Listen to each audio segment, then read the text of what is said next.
Lo que nós vai buscar é conhecimento que com não percurar para a eficiência com o mistério de um país mais grande, com escassidade assim grande, e nós fazer a relação de cooperação que nós por seguir usar não conhecimento ou não ajuda-nos aqui não de processo.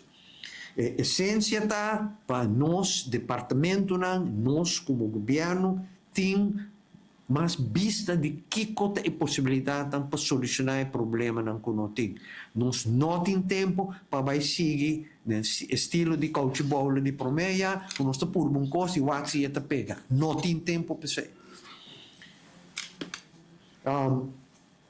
Também a prioridade que nós afirmamos hoje, dentro do quadro do Plano Nacional de Infraestrutura, e nós também põe roupa atenção na vivenda. Construção de caia, absolutamente. Melhoração de bairro existente, absolutamente necessário.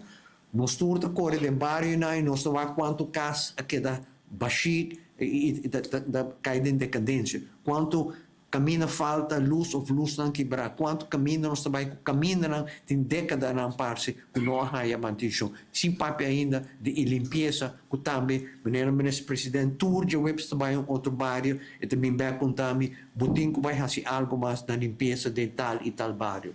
Pero sim passa vai não diz assunto de vivenda. O que nós vai fazer para com não escassidade, pero com não conhecimento não atender o problema. Para nós meses acelerar a construção de casas e casas não pagáveis. Nós que casas não é duradouro, para nós reduzir o custo de manutenção. Nós que vai o sistema mais moderno, mais eficiente de construir casas. Nós vai o material que é mais pagável e menos, que exigir menos construção.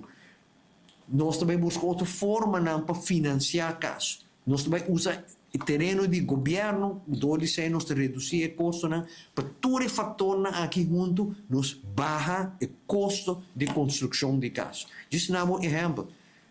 Agora que construção de casa mais ou menos 2.800 para 3.000 florins por metro quadrado.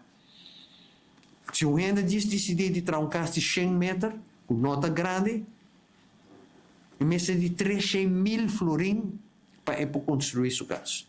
Quanto de nós, por banco, e a fiança de 300.000 florins? Sumamente difícil. Tem que ficar a forma anterior, forma que tem agora que nós traga casa, não por seguir. Tem algo gente pode chegar a mas a maioria do povo não pode chegar a